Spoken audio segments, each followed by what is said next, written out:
జనం టీవీ దుమ్ములేపై ముచ్చట్లలో ఇగో శ్రీశైలం తాత మంచి గుసగుస ముచ్చట్లు పట్టుకొచ్చిండు. ఇవాళ సుత అంతా తయారున్నట్టే కదా. ఇక మరి ముచ్చట్లకు పోదామా? ఇక ఇన్ని రోజులు ఇంటికాడ ఆట ఆడిన పోరగాళ్ళకైతే ఇలా బడి అయితే సురువైందుల్లా. ఇక పొద్దుగాలనే పోరగాళ్ళంతా బ్యాగులు వేసుకొని బడి బాట పట్టిర్రు. ఆయనతో గవర్నమెంట్ సర్కారు కూడా ఈసారి మరి గవర్నమెంట్ బళ్ళకు బలోపేతం చేయడానికి చాలా కష్టపడుతుందట. మరి ఇంతకు ఏమేం చేస్తుంది గవర్నమెంట్? పోరగాళ్ళం గుంజుకరానికి ఏం తిప్పల పడుతుంది? మరి ఇంతకు ప్రైవేట్ బళ్ళలకు ఎక్కువైతుర్రా, గవర్నమెంట్ బళ్ళలు ఎక్కువైతుర్రా? ఆ కథ అంతా ఒక్కసారి అరుచుకుంటా. మరి నిన్న మొన్న శంగ ఎగురుకుంటా, దుంకుకుంటా, బాయిలాలు ఈత కొట్టుకుంటా, క్రికెట్ ఆడుకుంటా, అవ్వయ్యలను ఇదిగోని అదిగోని అని పరిశాన్ చేసే పోరగాళ్ళు ఇవాళ పొద్దున్నే లేచి ముద్దుగా తయారై ఇగో బడిబాట పట్టిరుల్లో. రాష్ట్ర ప్రభుత్వం కూడా గవర్నమెంట్ బళ్ళను బలోపేతం చేయడానికి చాలా మంది ఇగో ఊళ్ళల్లో బడిబాట కార్యక్రమాలు నిర్వహించారు అనుకోరాదు. ఇగో ఈసారి రాష్ట్ర ప్రభుత్వం కొత్త విద్యా సంవత్సరంలో పాఠశాల విద్యాశాఖల్లో ఎన్నో వినూత్న కార్యక్రమాలు చేస్తుందట. తరగతికి తగినట్లు అభ్యసన సామర్థ్యాలు సాధించేలా విద్యార్థుల సంఖ్య పెంచడమే లక్ష్యంగా ఈసారి గవర్నమెంట్ సర్కారు ముందుకు పోతుంది. చిన్నారులను ప్రభుత్వ బడుల వైపు ఆకర్షించేందుకు పూర్వ ప్రాథమిక తరగతులను అందుబాటులోకి తెస్తుందట. కృత్రిమ మేర సాంకేతిక ఆధారంగా పిల్లలకు చదువు నేర్పించే కార్యక్రమాన్ని అమలు చేసింది. రాష్ట్ర వ్యాప్తంగా 12 జిల్లాల్లో 210 ప్రాథమిక పాఠశాలల్లో ఈసారి పూర్వ ప్రాథమిక తరగతులు అంటే ప్రీ ప్రైమరీని ప్రారంభిస్తున్నట్టు విద్యాశాఖ బుధవారం ఉత్తర్వులు అయితే జారీ చేసింది. ఆయన మొన్నటిదాకా మన కవితక్క మేడం ఏం చెప్పిందుల్లా అదే ఎమ్మెల్సీ మేడం. ఇక మన బీఆర్ఎస్ పార్టీలో అన్ని దయ్యాలు ఉన్నాయి, గుంపే ఉన్నాయి. ఆ దయ్యాలను ఏర్వేయలేక చాలా కష్టమవుతుంది అని ఇంతంత లెటర్ బయటపడంగానే ఆయనతో మైకుల ముంగడికి వచ్చి బలాబలా మొత్తుకుంది. మరి ఇంతకు ఇవాళ ఏం చేసిందో ఒకసారి చూసేద్దాం. మరి బాగా చూసిరు కాదు, కేసీఆర్ కాళేశ్వర్ కమిషనర్ కు బయలుదేరంగానే ఇగో ఆయనతో పక్కపొడి నిలబడ్డది ఎవరబ్బా అనుకున్నారు. ఆయనతో ఇగో చూసినవా కవితక్కనే నాయనకు సపోర్టుగా వచ్చింది అనుకోరాదు. నిన్న మొన్న బీఆర్ఎస్ పార్టీలో అన్ని దయ్యాలు ఉన్నాయి, గుంపులే ఉన్నాయంటగా అక్క. మరి మళ్ళా గాడికెట్లా పోయిరు దయ్యాలంట్లకు? మరి దయ్యాల దాంట్లో జైన్ అయినవా ఎట్లా? మళ్ళా నిన్న మొన్ననే వాడ ధర్నా చేసి కొత్త పార్టీ పెడుతున్నా, అది పెడుతున్నా, ఇది పెడుతున్నా అంటివి. జనాలు చూసేవాళ్ళంతా ఏమనుకుంటుర్రు అక్క? మొత్తం మీద నాయన బిడ్డ అందరూ ఒకటే కానీ జనాలనే పరిచయం చేస్తుర్రు అని చాలా మంది అయితే గుసగుస పెట్టుకోవాటిది.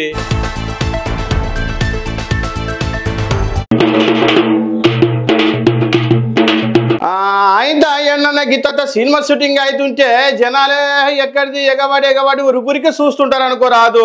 మరి ఎట్లుంటది సినిమా షూటింగ్ ఏం కథ అని. మరి ఇక సినిమా షూటింగ్లు అంటే మామూలుగా మనం అంత ప్రపంచం అంతా వేరే తీరుగా చూపెట్టేదే సినిమా అనుకోరాదు. ఆ సినిమాలకి ఏం చేస్తుంటారు అంటే ఇంత కలర్లు ఎడిటింగ్లు అదోటి ఇదోటి చేస్తుంటారు. గట్ల కాకుండా లైవ్ లో కూడా ఇంత ఆటోమేటిక్ గా అన్ని తయారు చేసి పెడుతుంటారు అనుకోరాదు. గిట్లనే కొత్త సినిమాల మొత్తం సముద్రమే ఈడున్నట్టు చూపెట్టడానికి సముద్రం సెటప్ వేసిండు అనుకోరాదు. ఇక ఆ సముద్రం సెటప్ వేస్తే ఒక్కసారి ఏమైందో చూసేద్దాం. పరి హీరో నిఖిల్ సినిమా షూటింగ్ లో ఇక చూసినవా ఏ తీరుగా వరదలు పోతున్నాయో. సముద్రం అయింది. అక చూసిరు కదా కెమెరా ఒకలెత్తుకొని ఉరుకుతుర్రు. ఆయనతో సెటప్ అంతా ఆగమాగమైంది. అరే ఆయనతో ఏమన్నా అయింది. The Indian house cinema shooting లా తీరుగా అయింది అనుకోరాదు. శంషాబాద్ సమీపంలోని సముద్రం సీన్స్ తీసేందుకు ఏర్పాటు చేసిన భారీ వాటర్ ట్యాంక్ ఒక్కసారి వలిగిందట. గంతే లొకేషన్ మొత్తం ఒక్కసారి సముద్రం అయిపోయింది అనుకోరాదు. ఆయనతో అసిస్టెంట్ కెమెరామెన్ కు జరంత గాయాలైనట, చిన్న దెబ్బలు అయితే తాకినాయట. మరి చూసుకోవాలి కదా అన్నలు ఎట్టెట్ట ఏం కథ. ఇది పెట్టుని సినిమా 100 రోజులు ఆడతట్టుంది పో.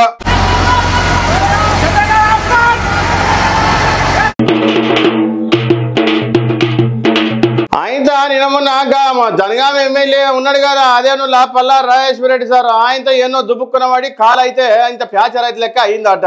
మరి సార్ పడ్డది ఏడ పడ్డాడు, ఎట్లా పడ్డాడు, ఏం కథ అంటే అన్ని టీవీలో ఏమో ఇంటనే జాయిపడ్డారు. ఇంటికాన్ని అయిందని ఆయనతో సోషల్ మీడియాలో పొట్టు రాసుకుంటూ వచ్చిర్రు. మరి ఇంతకు సారే స్వయంగా ఏం చెప్పిండంటే జనగామ ఎమ్మెల్యే పల్లా రాజేశ్వర రెడ్డి నిన్న పొద్దుగాలనే ఆయనతో జారిపడి కాలంతా ప్యాచర్ అయిపోయింది అనుకోరాదు.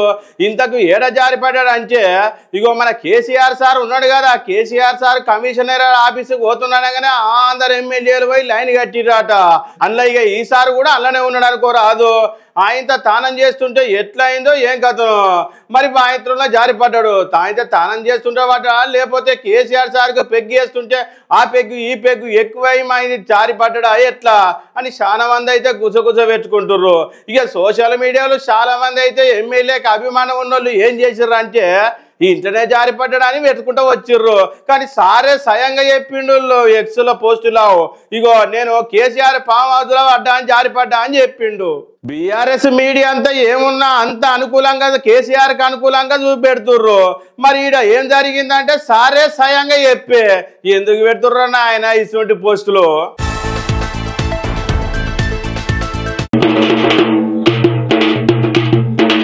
ఆయనతో అభిమాన నాయకులకు అభిమానం ఉన్నోళ్ళు ఏం చేస్తారు కార్యకర్తలు అంటే ఇగో సారు ఇంత పూల కూర్చోమో అదో ఇటు ఇస్తుంటారు చాలా మంది ఏదైనా రాగానే. మరి కొంతమంది కార్యకర్తలు ఆయనతో సారుకు అనుకూలంగా ఏది రాకపోయినా కూడా మనసులు ఇరిగిపోతాయి అనుకోరాదు. గిట్లనే ఈ కార్యకర్తకు మనసు ఇరిగింది అనుకోరాదు.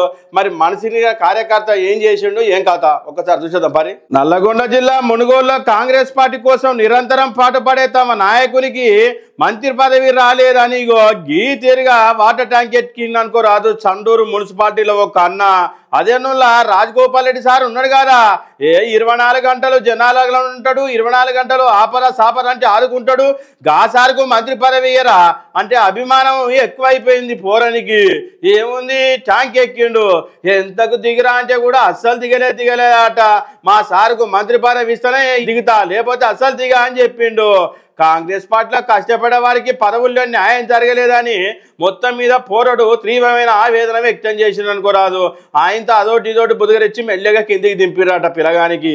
వస్తా తీరా సారు ఇంకా ఉన్నాయి ముంగట అప్పుడే నిరాశ పడితే ఎట్లన్నారు ఆయన. ఇంకా 3 పదవులు ఉన్నాయి, ఆ పదవులు మరి ఇస్తాటు కొడుతుందేమో చూద్దాంతి.